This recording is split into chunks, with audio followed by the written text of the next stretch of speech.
ਅਕਾਲ। Punjab today ਦੇ ਨਾਲ ਜੁੜੇ ਹੋ ਤੁਸੀਂ ਤੇ ਮੈਂ ਹਾਂ ਚਰਨਜੀਤ ਸਿੰਘ ਚੰਨੀ।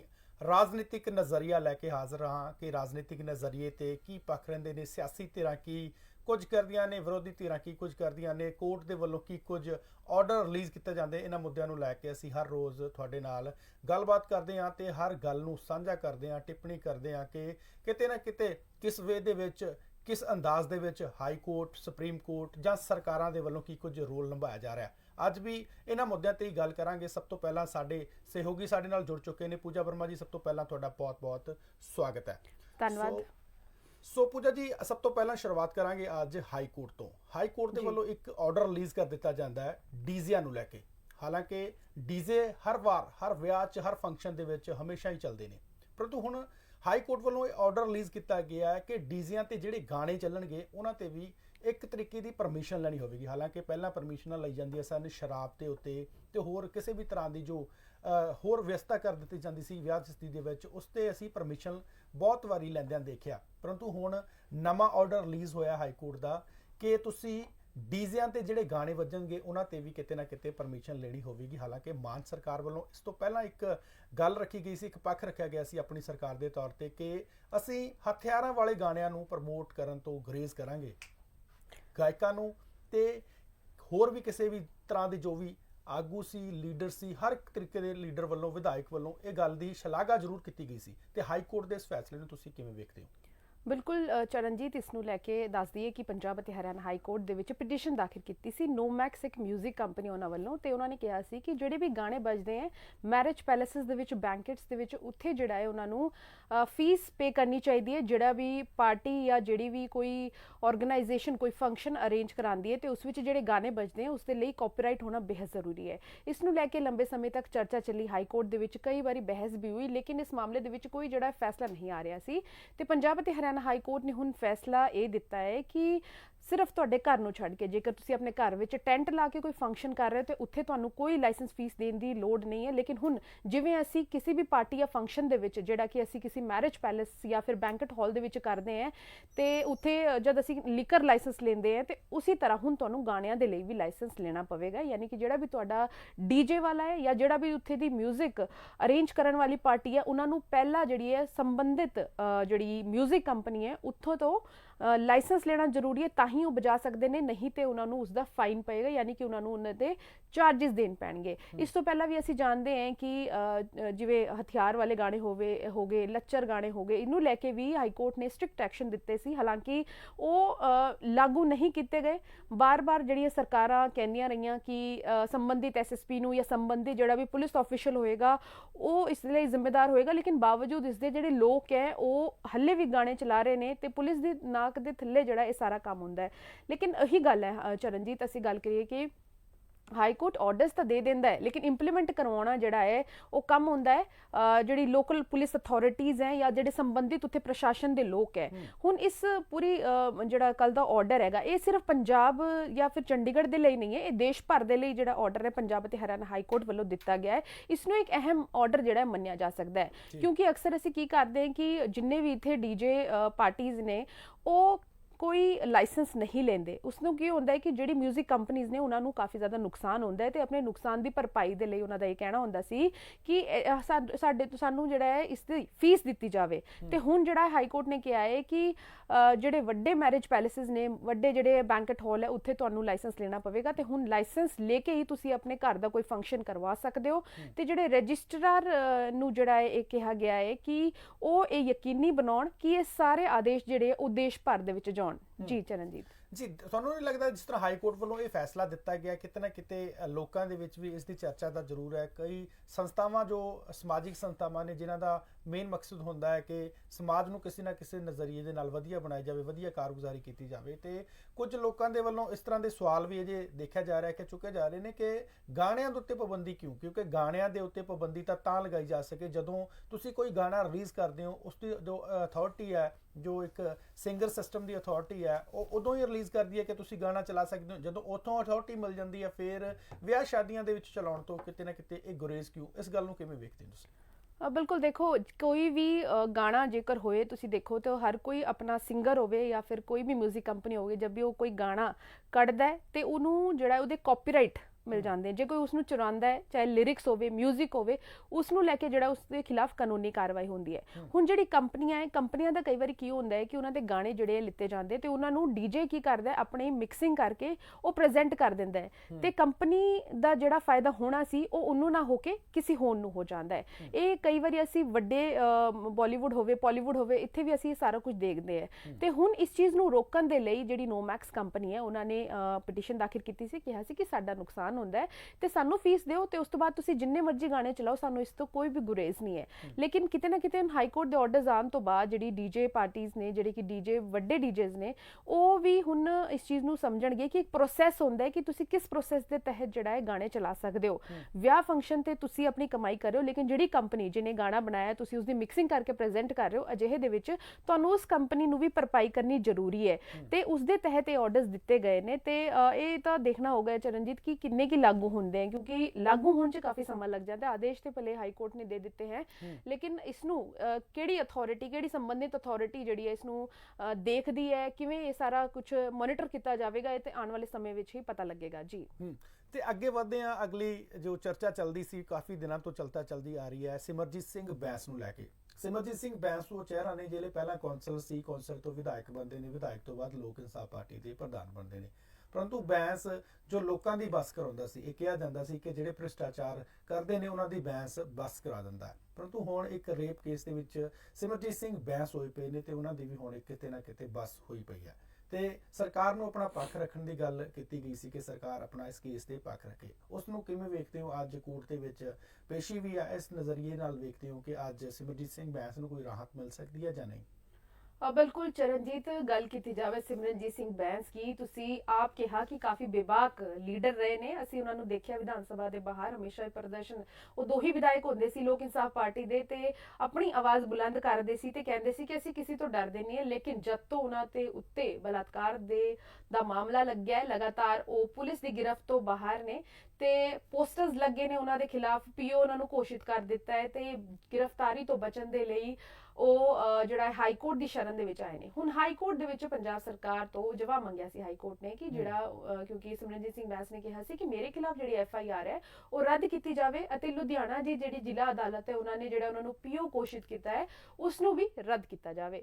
ਇਸ ਵਿੱਚ ਹਾਈ ਕੋਰਟ ਨੇ ਕਿਹਾ ਸੀ ਕਿ ਤੁਸੀਂ ਜਿਹੜਾ ਹੈ ਪੰਜਾਬ ਸਰਕਾਰ ਉਹ ਡਿਟੇਲਡ ਐਫੀਡੇਵਿਟ ਜਿਹੜਾ ਹੈ ਉਹ ਫਾਈਲ ਕਰੇ ਕਿ ਆਖਿਰ ਇਸ ਵਿੱਚ ਹਲੇ ਤੱਕ ਕੀ ਕਾਰਵਾਈ ਹੋਈ ਹੈ, ਕਿਉਂ ਜਿਹੜੀ ਹੈ ਜਿਹੜੀ FIR ਉਹਨਾਂ ਨੇ ਰੱਦ ਕਰਨ ਦੀ ਅਪੀਲ ਕੀਤੀ ਹੈ ਕਿ ਉਹਨੂੰ ਕਰ ਦੇਣਾ ਚਾਹੀਦਾ ਜਾਂ ਨਹੀਂ। ਇਹ ਸਾਰਾ ਜਿਹੜਾ ਹੈ ਪ੍ਰੋਸੈਸ ਕੀ ਹਲੇ ਤੱਕ ਰਿਹਾ ਹੈ, ਇਸ ਨੂੰ ਲੈ ਕੇ ਐਫੀਡੇਵਿਟ ਜਿਹੜਾ ਹੈ ਉਹ ਫਾਈਲ ਕਰਨਾ ਹੈ ਤੇ ਅੱਜ ਜਿਹੜਾ ਹੈ ਉਹ ਫਾਈਲ ਕੀਤਾ ਜਾਏਗਾ ਤੇ ਉਸ ਤੋਂ ਬਾਅਦ ਦੇਖਣਾ ਹੋਵੇਗਾ ਕਿ ਸਿਮਰਨਜੀਤ ਸਿੰਘ ਬੈਂਸ ਨੂੰ ਜਿਹੜਾ ਹੈ ਕੀ ਰਾਹਤ ਮਿਲਦੀ ਹੈ ਜਾਂ ਉਹਨਾਂ ਦੀ ਮੁਸ਼ਕਿਲਾਂ ਹੋਰ ਵੱਧਦੀ ਹੈ। ਕਿਉਂਕਿ ਇਸ ਤੋਂ ਪਹਿਲਾਂ ਵੀ ਅਸੀਂ ਦੇਖਿਆ ਹੈ ਕਿ ਹੇਠਲੀ ਅਦਾਲਤ ਨੇ ਉਹਨਾਂ ਦੀ ਪਟੀਸ਼ਨ ਜਿਹੜੀ ਹੈ ਉਹ ਰੱਦ ਕਰ ਦਿੱਤੀ ਸੀ ਤੇ ਉਹ ਹਾਲੇ ਤੱਕ ਜਿਹੜੀ ਹੈ ਪੁਲਿਸ ਦੀ ਗਿਰਫਤ ਤੋਂ ਬਾਹਰ ਹੈ ਤੇ ਇੱਕ ਲੀਡਰ ਜਿਹੜਾ ਕਿ ਅਕਸਰ ਲੋਕਾਂ ਦੇ ਵਿੱਚ ਰਹਿੰਦਾ ਹੈ ਉਹ ਹੁਣ ਭਗੌੜਾ ਘੋਸ਼ਿਤ ਕਰ ਦਿੱਤਾ ਗਿਆ ਤੇ ਕਿਤੇ ਨਾ ਕਿਤੇ ਇੱਕ ਵੱਡੀ ਗੱਲ ਹੈ। ਤੁਸੀਂ ਆਪ ਦੇਖੋ ਕਿ ਇਸ ਵੇਲੇ ਪੰਜਾਬ ਦੇ ਵਿੱਚ ਅਜਿਹੇ ਕਈ ਵੱਡੇ ਨਾਮ ਨੇ ਜਿਹੜੇ ਕਿ ਜੇਲ੍ਹਾਂ ਦੇ ਵਿੱਚ ਨੇ ਜਾਂ ਜਿਨ੍ਹਾਂ ਦੇ ਖਿਲਾਫ ਅਪਰਾਧਿਕ ਮਾਮਲੇ ਚੱਲ ਰਹੇ ਹੈ ਤੇ ਇਹਨਾਂ ਸਾਰੀ ਚੀਜ਼ਾਂ ਨੂੰ ਵੇਖਦੇ ਹੋਏ ਸਿਮਰਨਜੀਤ ਸਿੰਘ ਬੈਂਸ ਵੀ ਹੁਣ ਭਗੌੜਾ ਉਹਨਾਂ ਨੂੰ ਵੀ ਜਿਹੜਾ ਹੈ PO ਘੋਸ਼ਿਤ ਕਰ ਦਿੱਤਾ ਗਿਆ ਤੇ ਹਾਈ ਕੋਰਟ ਹੀ ਡਿਸਾਈਡ ਕਰੇਗਾ ਕਿ ਉਹਨਾਂ ਨੂੰ ਪਟੀਸ਼ਨ ਮਿਲਣੀ ਹੈ,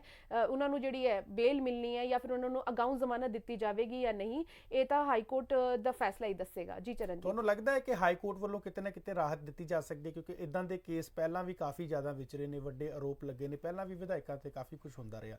ਲੱਗਦਾ ਹੈ ਕਿ ਸਿਮਰਜੀਤ ਸਿੰਘ ਬੈਂਸ ਨੂੰ ਕਿਤੇ ਨਾ ਕਿਤੇ ਰਾਹਤ ਮਿਲ ਸਕਦੀ ਹੈ? ਕੁਝ ਹੈ ਇਦਾਂ ਦੀ ਆਈਡੀਆ ਜਾਂ ਉਹਨਾਂ ਨੂੰ ਸੁਪਰੀਮ ਕੋਰਟ ਦੀ ਸ਼ਰਨ ਲੈਣੀ ਪਵੇਗੀ?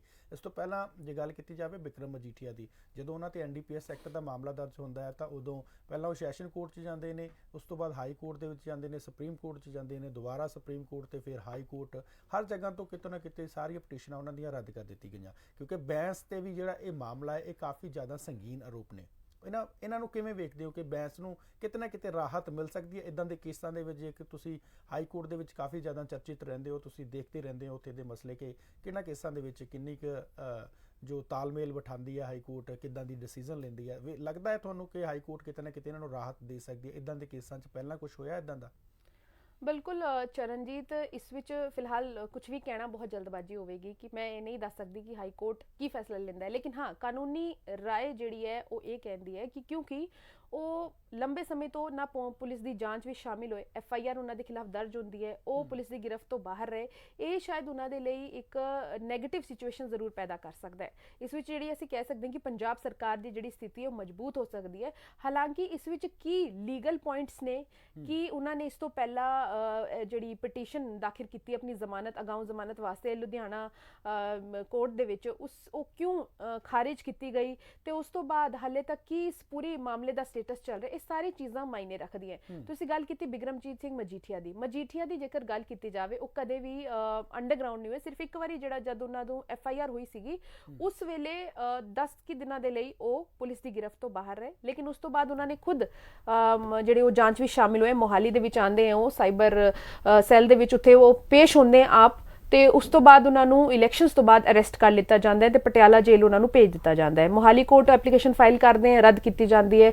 ਉਸ ਤੋਂ ਬਾਅਦ ਉਹ ਹਾਈ ਕੋਰਟ ਆਉਂਦੇ ਆ, ਹਾਈ ਕੋਰਟ ਉੱਥੋਂ ਰਿਜੈਕਟ ਕਰ ਦਿੰਦੇ, ਫਿਰ ਉਹਨਾਂ ਨੂੰ ਸੁਪਰੀਮ ਕੋਰਟ ਜਾਣਾ ਪੈਂਦਾ ਹੈ। ਸੁਪਰੀਮ ਕੋਰਟ ਕਹਿੰਦਾ ਹੈ ਕਿ ਹਾਈ ਕੋਰਟ ਦੀ ਡਬਲ ਬੈਂਚ ਇਸ ਮਾਮਲੇ ਦੀ ਸੁਣਵਾਈ ਕਰੇਗੀ, ਤੇ ਇਹ ਮੈਟਰ ਐਦਾਂ ਦਾ ਹੈ ਕਿ ਉਸ ਵਿੱਚ ਬਿਕਰਮਜੀਤ ਸਿੰਘ ਮਜੀਠੀਆ ਭੱਜੇ ਨਹੀਂ ਹੈ, ਉਹ ਉੱਥੇ ਹੀ ਹੈ। ਲੇਕਿਨ ਸਿਮਰਨਜੀਤ ਸਿੰਘ ਬੈਂਸ ਦੀ ਗੱਲ ਕੀਤੀ ਜਾਵੇ, ਪੁਲਿਸ ਦੀ ਗਿਰਫਤ ਤੋਂ ਬਾਹਰ ਹੈ, ਤੇ ਕਿਤੇ ਨਾ ਕਿਤੇ ਇਹ ਜ਼ਰੂਰ ਕਾਨੂੰਨੀ ਤੌਰ ਤੇ ਲੱਗ ਰਿਹਾ ਹੈ ਕਿ ਇਹ ਚੀਜ਼ ਉਹਨਾਂ ਦੇ ਖਿਲਾਫ ਜਾ ਸਕਦੀ ਹੈ। ਬਾਕੀ ਜਿਹੜਾ ਵੀ ਉਹਨਾਂ ਦੇ ਵਕੀਲ ਪੈਰਵੀ ਕਰਨਗੇ ਜਾਂ ਜਿਹੜੇ ਵੀ ਪੁਆਇੰਟਸ ਉਹ ਰੱਖਦੇ ਨੇ, ਕਿਉਂਕਿ ਕਾਨੂੰਨੀ ਤੌਰ ਤੇ ਜਿਹੜਾ ਵੀ ਵਕੀਲ ਹੁੰਦਾ ਉਹਨਾਂ ਨੂੰ ਪਤਾ ਹੈ ਕਿ ਆਪਣੇ ਕਲਾਇੰਟ ਨੂੰ ਕਿਸ ਪਾਸੇ ਬਚਾਣਾ ਹੈ, ਕਿਸ ਪਾਸੇ ਨਹੀਂ ਬਚਾਣਾ ਹੈ, ਉਹ ਉਹਨਾਂ ਨੇ ਵਕੀਲਾਂ ਨੇ ਪੂਰਾ ਇੱਕ ਫਾਈਲ ਤਿਆਰ ਕੀਤੀ ਹੋਣੀ ਹੈ, ਤੇ ਆਖਿਰ ਹਾਈ ਕੋਰਟ ਦਾ ਫੈਸਲਾ ਹੀ ਦੱਸੇਗਾ ਕਿ ਸਿਮਰਨਜੀਤ ਸਿੰਘ ਬੈਂਸ ਨੂੰ ਰਾਹਤ ਮਿਲਦੀ ਹੈ ਜਾਂ ਉਹਨਾਂ ਨੂੰ ਵੀ ਗ੍ਰਿਫਤਾਰ ਕਰਕੇ ਜੇਲ੍ਹ ਭੇਜਿਆ ਜਾਵੇਗਾ। ਜੀ ਥੋੜਾ ਅੱਗੇ ਵਧਦੇ ਹਾਂ। ਮੰਤਰੀ ਵਿਜੇ ਸਿੰਗਲਾ ਜੋ ਸਾਬਕਾ ਹੋ ਚੁੱਕੇ ਨੇ, ਮਾਨ ਸਰਕਾਰ ਵੱਲੋਂ ਇੱਕ ਐਕਸ਼ਨ ਕੀਤਾ ਜਾਂਦਾ, ਇੱਕ ਸਿਸਟਮ ਦੇ ਥਰੂ ਉਹਨਾਂ ਨੂੰ ਕੈਚ ਕੀਤਾ ਜਾਂਦਾ, ਇੱਕ ਜਾਲ ਵਿਛਾਇਆ ਜਾਂਦਾ ਹੈ। ਲਗਭਗ 10 ਦਿਨਾਂ ਦੇ ਵਿੱਚ ਉਹਨਾਂ ਨੂੰ ਰਿਸ਼ਵਤ ਦੇ ਤਹਿਤ गिरफ्तार किया जाता, मुअत्तल कर दिता जाता, बर्खास्त कर दिता जाता। अज उन्होंने मोहाली कोर्ट के पेशी होनी है। लगता है सूत्रों के हवाले तो यह भी खबर निकल के आ रही है कि किते ना किते इन्फोर्समेंट डायरैक्टोरेट भी विजय सिंगला का रिमांड लै सकती है, उन्होंने तो पुछगिछ कर सकती है। किवें वेखदे हो इस नज़रिए को कि अज उन्होंने पेशी होनी है, 3 ਦਿਨਾਂ ਦਾ ਰਿਮਾਂਡ ਮਿਲਿਆ ਸੀ, ਤੇ ਉਹਨਾਂ ਦੇ ਫਿਊਚਰ ਨੂੰ ਕਿਵੇਂ ਵੇਖਦੇ ਹੋ? ਆਮ ਆਦਮੀ ਪਾਰਟੀ ਤੋਂ ਵੱਖ ਹੋ ਰਹੇ ਨੇ, ਹਾਲਾਂਕਿ ਜਦੋਂ ਉਹਨਾਂ ਨੂੰ ਕੈਚ ਕੀਤਾ ਗਿਆ ਪੁਲਿਸ ਵੱਲੋਂ ਉਦੋਂ ਉਹਨਾਂ ਨੇ ਇਹ ਗੱਲ ਰੱਖੀ ਸੀ, ਮੀਡੀਆ ਕਰਮੀਆਂ ਦੇ ਸਾਹਮਣੇ ਕੈਮਰੇ ਅੱਗੇ ਬੋਲੇ ਸੀ ਕਿ ਉਹਨਾਂ ਨੂੰ ਤੇ ਭਗਵੰਤ ਮਾਨ ਨੂੰ ਕਿਤੇ ਨਾ ਕਿਤੇ ਫਸਾਉਣ ਦੀ ਤਿਆਰੀ ਹੈ, ਜਿਸ ਦੇ ਤਹਿਤ ਉਹਨਾਂ ਨੂੰ ਅਰੈਸਟ ਕੀਤਾ ਗਿਆ। ਕਿਵੇਂ ਵੇਖਦੇ ਹੋ ਇਸ ਮਾਮਲੇ ਨੂੰ? ਅੱਜ ਉਹਨਾਂ ਦੀ ਪੇਸ਼ੀ ਆ। ਬਿਲਕੁਲ ਬਰਖਾਸਤ ਮੰਤਰੀ ਨੇ ਡਾਕਟਰ ਵਿਜੇ ਸਿੰਗਲਾ ਪੂਰੇ ਪੰਜਾਬ ਦੀ ਰਾਜਨੀਤੀ ਦੇ ਵਿੱਚ ਜਦ ਤੋਂ ਉਹਨਾਂ ਨੂੰ ਗ੍ਰਿਫਤਾਰ ਕੀਤਾ ਇੱਕ ਹਲਚਲ ਪੈਦਾ ਹੋਈ ਹੈ, ਤੇ ਤੁਸੀਂ ਦੇਖੋਗੇ ਚਰਨਜੀਤ ਸਿਲਸਿਲੇਵਾਰ ਕਿਸੇ PCS ਅਧਿਕਾਰੀ ਨੂੰ ਸਸਪੈਂਡ ਕੀਤਾ ਜਾ ਰਿਹਾ ਹੈ, ਕਦੇ ਕਿਸੇ ਤਹਿਸੀਲਦਾਰ ਨੂੰ ਸਸਪੈਂਡ ਕੀਤਾ ਜਾ ਰਿਹਾ ਹੈ, ਯਾਨੀ ਕਿ ਕਰਪਸ਼ਨ ਦੇ ਚਾਰजेस ਨੂੰ ਲੈ ਕੇ ਮਾਨ ਸਰਕਾਰ ਦਿਖਾ ਰਹੀ ਹੈ ਕਿ ਅਸੀਂ ਜਿਹੜਾ ਕਿਸੇ ਵੀ ਕੀਮਤ ਤੇ ਬਰਦਾਸ਼ਤ ਨਹੀਂ ਕਰਨਗੇ। ਗੱਲ ਕਰ ਲੈਂਦੇ ਡਾਕਟਰ ਵਿਜੇ ਸਿੰਗਲਾ ਦੀ। ਅੱਜ ਉਹਨਾਂ ਨੂੰ ਪੇਸ਼ ਕੀਤਾ ਜਾਵੇਗਾ। ਰਿਮਾਂਡ ਉਹਨਾਂ ਦਾ 3 ਦਿਨ ਦਾ ਪੂਰਾ ਹੋਇਆ ਹੈ। ਉਸ ਵਿੱਚ ਪੰਜਾਬ ਪੁਲਿਸ ਨੇ ਪੁੱਛਗਿੱਛ ਕੀਤੀ ਹੋਣੀ ਹੈ ਕਿ ਆਖਿਰ ਕਿੱਥੋਂ ਜਿਹੜਾ ਹੈ ਉਹ ਕਮਿਸ਼ਨ ਇਸ ਤੋਂ ਪਹਿਲਾਂ ਵੀ ਉਹਨਾਂ ਨੇ ਲਿੱਤੀ ਸੀ, ਕਿਹੜੇ-ਕਿਹੜੇ ਲੋਕ ਉਹਨਾਂ ਦੇ ਘਰ ਆਉਂਦੇ ਸੀ, ਤੇ ਜਿਹੜਾ ਉਹਨਾਂ ਦੇ OSD ਹੈ ਪ੍ਰਦੀਪ, ਹਾਲਾਂਕਿ ਕਿਹਾ ਇਹ ਜਾ ਰਿਹਾ ਹੈ ਕਿ ਉਹ ਉਹਨਾਂ ਦੇ OSD ਕਦੇ ਨਹੀਂ ਰਹੇ, ਲੇਕਿਨ ਡਾਕਟਰ ਵਿਜੇ ਸਿੰਗਲਾ ਇਹ ਦੱਸਦੇ ਸੀ ਕਿ ਪ੍ਰਦੀਪ ਜਿਹੜੇ ਉਹਨਾਂ ਦੇ OSD ਹੈ, ਤੇ ਸਾਰੀ ਜਿਹੜੀ ਵੀ ਗੱਲਬਾਤ ਹੁੰਦੀ ਸੀ WhatsApp ਕਾਲ ਦੇ ਰਾਹੀਂ ਉਹ ਪ੍ਰਦੀਪ ਹੀ ਕਰਦੇ ਸੀ। ਤੇ ਸੁਣਵਾਈ ਦੇ ਦੌਰਾਨ ਜਦ 24 ਮਈ ਨੂੰ ਉਹਨਾਂ ਨੂੰ ਪੇਸ਼ ਕੀਤਾ ਗਿਆ ਸੀ ਮੋਹਾਲੀ ਕੋਰਟ ਦੇ ਵਿੱਚ, ਤੇ ਉਹਨਾਂ ਨੇ ਆਪ ਕਿਹਾ ਸੀ ਕਿ ਸਾਡਾ ਜਿਹੜਾ ਵੀ ਮੋਬਾਈਲ ਦਾ ਰਿਕਾਰਡ ਹੈ ਉਹ ਪੁਲਿਸ ਦੇ ਕੋਲ ਆਲਰੇਡੀ ਹੈਗਾ ਹੈ, ਤੇ ਉਸ ਵਿੱਚ ਉਹ ਦੇਖ ਸਕਦੇ ਨੇ ਕਿ ਕਿਹੜੇ-ਕਿਹੜੇ ਨੰਬਰਸ ਤੇ WhatsApp ਕਾਲ ਹੋਈਆਂ ਨੇ, ਕਿਹੜੇ-ਕਿਹੜੇ ਲੋਕਾਂ ਨਾਲ ਗੱਲਬਾਤ ਕੀਤੀ ਗਈ ਹੈ, ਤੇ ਕੀ ਇਸ ਵਿੱਚ ਇੰਡਲਜਮੈਂਟ ਲੱਗਦੀ ਹੈ ਜਾਂ ਨਹੀਂ। ਡਾਕਟਰ ਵਿਜੇ ਸਿੰਗਲਾ ਬਾਰ-ਬਾਰ ਇਹ ਕਹਿੰਦੇ ਨੇ ਉਹ ਬੇਕਸੂਰ ਹੈ, ਉਹ ਬੇਕਸੂਰ ਹੈ, ਉਹਨਾਂ ਨੇ ਕੁਝ ਨਹੀਂ ਕੀਤਾ, ਲੇਕਿਨ ਇਹ ਤਾਂ ਪੁੱਛਤੇ ਵਿੱਚ ਹਾਲਾਂਕਿ ਕੁਝ ਸਾਹਮਣੇ ਫਿਲਹਾਲ ਨਹੀਂ ਆਇਆ ਜਾਂ ਡਿਸਕਲੋਜ਼ ਜਿਹੜਾ ਹੈ ਉਹ ਪੰਜਾਬ ਪੁਲਿਸ ਵੱਲੋਂ ਨਹੀਂ ਕੀਤਾ ਗਿਆ, ਕਿਉਂਕਿ ਬਹੁਤ ਹੀ ਜ਼ਿਆਦਾ ਸੈਂਸਿਟਿਵ ਮੈਟਰ ਇੱਥੇ ਲੱਗ ਰਿਹਾ। ਇੱਕ ਮੰਤਰੀ ਦਾ ਕੇਸ, ਹਾਲਾਂਕਿ ਹੁਣ ਬਰਖਾਸਤ ਕੀਤੇ ਜਾ ਚੁੱਕੇ ਨੇ। ਦੂਜੀ ਗੱਲ ਤੁਸੀਂ ਕਹੀ ED ਦੀ, ED ਨੇ ਜਿਹੜੀ ਕੱਲ ਉਹਨਾਂ ਦੇ ਮਾਨਸਾ ਦੇ ਘਰ ਵਿੱਚ ਰੇਡ ਕੀਤੀ, ਉੱਥੋਂ ਜੋ ਜਿਹੜਾ ਖੰਗਾਲਿਆ ਜਾ ਰਿਹਾ ਲਗਾਤਾਰ ਕਿ ਹੋਰ ਕਿੰਨੀ ਕੀ ਉਹਨਾਂ ਦੀ ਪ੍ਰਾਪਰਟੀ ਹੈ, ਕਿੰਨਾ ਕੀ ਉਹਨਾਂ ਨੇ ਕਮਾਇਆ ਮੰਤਰੀ ਬਣਨ ਤੋਂ ਬਾਅਦ, ਉਸ ਤੋਂ ਬਾਅਦ ਹੋਰ ਕੀ ਕੁਝ ਉਹਨਾਂ ਦੇ ਅਲੱਗ ਤੋਂ ਕੰਮ ਚੱਲ ਰਹੇ ਨੇ, ਤੇ ਉਹਨਾਂ ਦੇ ਘਰਦਿਆਂ ਦੇ ਜਿੰਨੇ ਵੀ ਫਾਈਨੈਂਸ਼ੀਅਲ ਅਕਾਊਂਟਸ ਇਹਨਾਂ ਸਾਰਿਆਂ ਤੇ ਨਜ਼ਰ ਜਾਏਗੀ। ਤੇ ਇਹ ਜਿਹੜਾ ਮਾਮਲਾ ਇੱਥੇ ਰੁਕਣ ਵਾਲਾ ਨਹੀਂ। ਇਸ ਤੋਂ ਇਲਾਵਾ ਇਹ ਵੀ ਹੋ ਸਕਦਾ ਹੈ ਕਿ ਇਨਕਮ ਟੈਕਸ ਡਿਪਾਰਟਮੈਂਟ ਰੇਡ ਕਰਨ ਜਾਂ ਬਹੁਤ ਸਾਰੀ ਚੀਜ਼ਾਂ ਅਜਿਹੀ ਹੋ ਜਾਂਦੀ ਜਦ ਤੁਸੀਂ ਕਰਪਸ਼ਨ ਦੇ ਕੇਸਿਸ ਵਿੱਚ ਇੰਡਲਜ ਹੋ ਜਾਂਦੇ ਹੋ, ਤੇ ਨਾ ਸਿਰਫ ਪੰਜਾਬ ਸਰਕਾਰ ਦੀ ਏਜੰਸੀਆਂ ਬਲਕਿ ਸੈਂਟਰਲ ਏਜੰਸੀਆਂ ਵੀ ਜਿਹੜੀ ਹੈ ਤੁਹਾਨੂੰ ਘੇਰਨ ਦੇ ਲਈ ਤਿਆਰ ਹੋ ਜਾਂਦੀ ਹੈ। ਤੇ ਅਸੀਂ ਇਹ ਕਹਿ ਸਕਦੇ ਹਾਂ ਕਿ ਵਿਜੇ ਸਿੰਗਲਾ ਦੀ ਮੁਸ਼ਕਿਲਾਂ ਘਟਣ ਨਹੀਂ ਵਾਲੀਆਂ ਬਲਕਿ ਉਹ ਵਧਣਗੀਆਂ, ਤੇ ਇਸੇ ਨੂੰ ਲੈ ਕੇ ਅੱਜ ਉਹਨਾਂ ਨੂੰ ਫਿਰ ਤੋਂ ਮੋਹਾਲੀ ਕੋਰਟ ਦੇ ਵਿੱਚ ਪੇਸ਼ ਕੀਤਾ ਜਾਵੇਗਾ, ਤੇ ਹੋ ਸਕਦਾ ਹੈ ਕਿ ਪੰਜਾਬ ਪੁਲਿਸ ਹੋਰ ਰਿਮਾਂਡ ਮੰਗੇ। ਹਾਲਾਂਕਿ ED ਨੂੰ ਇਸ ਵਿੱਚ ਪਾਰਟੀ ਬਣਨਾ ਪਏਗਾ ਜੇ ਉਹਨਾਂ ਨੂੰ ਰਿਮਾਂਡ ਚਾਹੀਦਾ, ਜੇ ਉਹ ਪੁੱਛਗਿੱਛ ਕਰਨਾ करना चाहते हैं, लेकिन जब तक पंजाब पुलिस की पुष्टि ज पूरी नहीं होती है तद तक जिहड़ा है वो पंजाब पुलिस के कोल ही रहणगे। पर यह फैसला कोर्ट ने देना है, मोहाली कोर्ट ने, कि रिमांड देना है या फिर अज उन्होंने कोई लीगल अपना की प्रोसैस देखते हैं कि वो मंग करने हैं कि पंजाब पुलिस तो जांच लेके CBI नूं दित्ती जावे, क्योंकि शायद जब उन्होंने गिरफ्तार किया सी उस वेले भी उन्होंने कोई जानकारी नहीं सीगी कि आखिर मुख्यमंत्री ने आप वीडियो रिलीज करके दस्सिया सी कि उन्हां उत्ते करप्शन के चार्जेस लगे ने। उन्हां दे बयान तो यह साबित हो रहा सी जिस विच वो कह रहे सी कि ये मैनू ते मुख्यमंत्री भगवंत मान नूं फसाउण दी कोशिश है। जिहदे विच जद मंत्री नूं यही नहीं पता कि उन्होंने किने गिरफ्तार करवाया, किने कार्रवाई की, अते जिहड़ी कथित एक ऑडियो कॉल की गल की जा रही है ते जिहड़ी शिकायत है वो डायरैक्टली मुख्यमंत्री नूं की गई सी ते मुख्यमंत्री ने आप इस ते एक्शन लिता है, किसी नूं विच विचाले नहीं रखिया। ते एक सवाल खड़ा हो जाता है कि डॉक्टर विजय सिंगला नूं सारी गल्लां पता ने या फिर हुण उन्हां नूं पता लग्गिया होने ते उस तो बाद वो जरूर अपने वल्लों जिहड़ी है लीगल राय जरूर ले रहे होने कि आखिर उन्हां नूं हुण की कुछ करना चाहिए है। जेकर उन्हां दी इत्थों बेल या फिर उन्हां नूं अगाउं उन्हां नूं जिहड़ी जमानत नहीं मिलदी ते वो जिहड़ा है पंजाब ते हरियाणा हाई कोर्ट जाणगे, उस तो बाद उत्थे भी उन्हां नूं रिलीफ नहीं मिलता तो वो सुप्रीम कोर्ट दा रास्ता इख्तियार कर सकते हैं, लेकिन राहत फिलहाल उन्हां नूं मिलदी भी नजर नहीं आ रही है। जी चरणजीत, लास्ट सवाल ਵੱਲ ਵਧਦੇ ਹਾਂ। ਸੁਪਰੀਮ ਕੋਰਟ ਵੱਲੋਂ ਇੱਕ ਅਜਿਹਾ ਫੈਸਲਾ ਸੁਣਾ ਦਿੱਤਾ ਗਿਆ ਜਿਸ ਨੂੰ ਕਾਫੀ ਵੇਲਾ ਪਹਿਲਾਂ ਵਿਚਾਰਿਆ ਜਾਂਦਾ ਸੀ, ਕੋਰਟਾਂ ਦੇ ਵੱਲੋਂ ਵੀ ਵਿਚਾਰਿਆ ਗਿਆ, ਪ੍ਰਸ਼ਾਸਨ ਵੱਲੋਂ ਵੀ ਵਿਚਾਰਿਆ ਗਿਆ, ਸਮਾਜਿਕ ਕਦਰਾਂ ਕੀਮਤਾਂ ਉੱਚੀਆਂ ਦਰਾਂ ਦੇ ਵੱਲੋਂ ਵੀ ਵਿਚਾਰਿਆ ਗਿਆ। ਸੁਪਰੀਮ ਕੋਰਟ ਵੱਲੋਂ ਸਿੱਧੇ ਤੌਰ ਤੇ ਫੈਸਲਾ ਕਹਿ ਦਿੱਤਾ ਗਿਆ ਕਿ ਦੇਹ ਵਪਾਰ ਪ੍ਰੋਸੀਕਿਊਸ਼ਨ ਕਿ ਇਹ ਇੱਕ ਬਿਲਕੁਲ ਲੀਗਲ ਹੈ। ਇਸ ਨਜ਼ਰੀਏ ਨੂੰ ਕਿਵੇਂ ਵੇਖਦੇ ਹੋ? ਇਸ ਚੀਜ਼ ਨੂੰ ਕਿਵੇਂ ਸਮਝਾ ਸਕਦੇ ਹੋ ਕਿ ਕਿਹੜੇ ਲੋਕਾਂ ਦੇ ਲਈ ਕੀਤਾ ਗਿਆ, ਜਿਹੜੇ ਲੋਕਾਂ ਦੇ ਵੱਲੋਂ ਪਹਿਲਾਂ ਹੀ ਲਾਇਸੈਂਸ ਅਥਾਰਟੀ ਦੇ ਥਰੂ ਇਹ ਕੁਝ ਕੀਤਾ ਜਾਂਦਾ ਸੀ, ਦੇ ਵਪਾਰ ਕੀਤਾ ਜਾਂਦਾ ਸੀ, ਉਹਨਾਂ ਲਈ ਹੈ ਜਾਂ ਹਰ ਕੋਈ ਇਨਸਾਨ ਜੋ ਭਾਰਤ ਦੇਸ਼ ਦੇ ਵਿੱਚ ਵਸਿਆ ਹੋਇਆ ਹਰ ਕੋਈ ਇਸ ਨੂੰ ਆਪਣੀ ਜੀਵਨ ਦੇ ਵਿੱਚ ਆਪਣੀ ਮਰਜ਼ੀ ਦੇ ਨਾਲ, ਆਪਣੀ ਤਹਿਤ ਦੇ ਨਾਲ, ਆਪਣੀ ਰਹਿਣ ਦੇ ਨਾਲ ਇਸ ਨੂੰ ਅਪਣਾ ਸਕਦਾ? बिल्कुल चरणजीत, इस फैसले की गल की जाए लंबे समय तो जिहड़े इस धंधे दे विच सीगे वो इंतजार कर रहे सी कि सुप्रीम कोर्ट लीगलाइज करे, यानी कि उन्होंने भी ये लगे कि जो काम कर रहे हैं वो उन्होंने प्रोफैशन है। अजिही महिलावां इस देश दे विच अज भी है जिन्हां दे लई काम बेहद जरूरी है तो उन्होंने कोई चंगा काम नहीं मिलता। ਅਸੀਂ ਕਿਸੇ ਨੂੰ ਡਿਫਾਈਨ ਨਹੀਂ ਕਰ ਸਕਦੇ ਕਿ ਕਿਹਦਾ ਕੰਮ ਬੁਰਾ ਹੈ ਤੇ ਕਿਹਦਾ ਚੰਗਾ, ਲੇਕਿਨ ਸੁਪਰੀਮ ਕੋਰਟ ਦੇ ਫੈਸਲੇ ਨੇ ਇਹ ਜ਼ਰੂਰ ਕਿਹਾ ਹੈ ਕਿ ਇਹ ਇੱਕ ਪ੍ਰੋਫੈਸ਼ਨ ਹੈ, ਜਿਵੇਂ ਅਸੀਂ ਟੀਚਰ ਹੈ ਜਾਂ ਕੋਈ ਲਾਇਰ ਹੈ ਜਾਂ ਕੋਈ ਗਵਰਨਮੈਂਟ ਜੌਬ ਕਰਦਾ ਹੈ, ਐਦਾਂ ਹੀ ਇੱਕ ਪ੍ਰੋਫੈਸ਼ਨ ਹੈ, ਪ੍ਰੋਫੈਸ਼ਨ ਬਣਾ ਦਿੱਤਾ ਹੈ, ਲੀਗਲੀ ਕਰ ਦਿੱਤਾ ਹੈ। ਸੁਪਰੀਮ ਕੋਰਟ ਨੇ ਕਿਹਾ ਹੈ ਕਿ ਹੁਣ ਪ੍ਰੋਸਟੀਟਿਊਸ਼ਨ ਜਿਹੜੀ ਹੈ ਉਹ ਲੀਗਲ ਹੈ।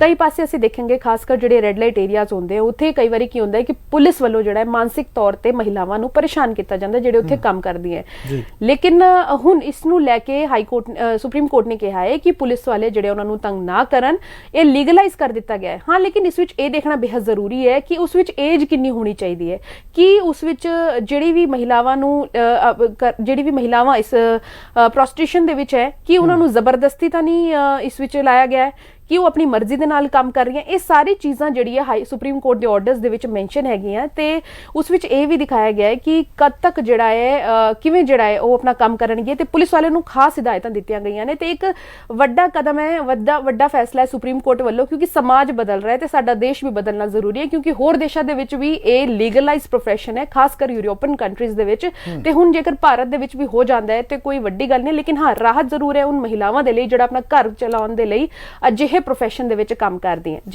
ਜੀ ਪੂਜਾ ਜੀ, ਸਾਡੇ ਨਾਲ ਜੁੜਨ ਦੇ ਲਈ ਤੁਹਾਡਾ ਬਹੁਤ-ਬਹੁਤ ਧੰਨਵਾਦ। ਸੋ ਸਾਡੇ ਸਹਿਯੋਗੀ ਪੂਜਾ ਵਰਮਾ ਸਾਡੇ ਨਾਲ ਜੁੜੇ ਸਨ, ਜਿਨ੍ਹਾਂ ਦੇ ਵੱਲੋਂ ਸਾਰੇ ਮੁੱਦਿਆਂ ਤੇ ਕਾਫੀ ਡੂੰਘੀ ਨਜ਼ਰ ਮਾਰੀ ਗਈ। ਰਾਜਨੀਤਿਕ ਨਜ਼ਰੀਆ ਇਹ ਕਹਿੰਦਾ ਹੈ ਕਿ ਆਉਣ ਵਾਲੇ ਸਮੇਂ ਦੇ ਵਿੱਚ ਕੀ ਹੋਵੇਗਾ, ਸਮੇਂ ਦੀ ਵਿੱਥ ਦੇ ਵਿੱਚ ਕੀ ਹੋਵੇਗਾ, ਸਮੇਂ ਦੇ ਗਰਭ ਦੇ ਵਿੱਚ ਕੀ ਕੁਝ ਛੁਪਿਆ ਹੋਇਆ। ਇਨੀ ਸਾਰੀ ਗੱਲਾਂ ਨੂੰ ਲੈ ਕੇ ਇੱਕ ਵਾਰ ਫਿਰ ਤੋਂ ਦੁਬਾਰਾ ਹਾਜ਼ਰ ਹੋਵਾਂਗੇ। ਤਦ ਤੱਕ ਤੁਸੀਂ ਸਾਡੇ ਨਾਲ ਜੁੜੇ ਰਹੋ ਤੇ ਵੇਖਦੇ ਰਹੋ ਪੰਜਾਬ ਟੁਡੇ।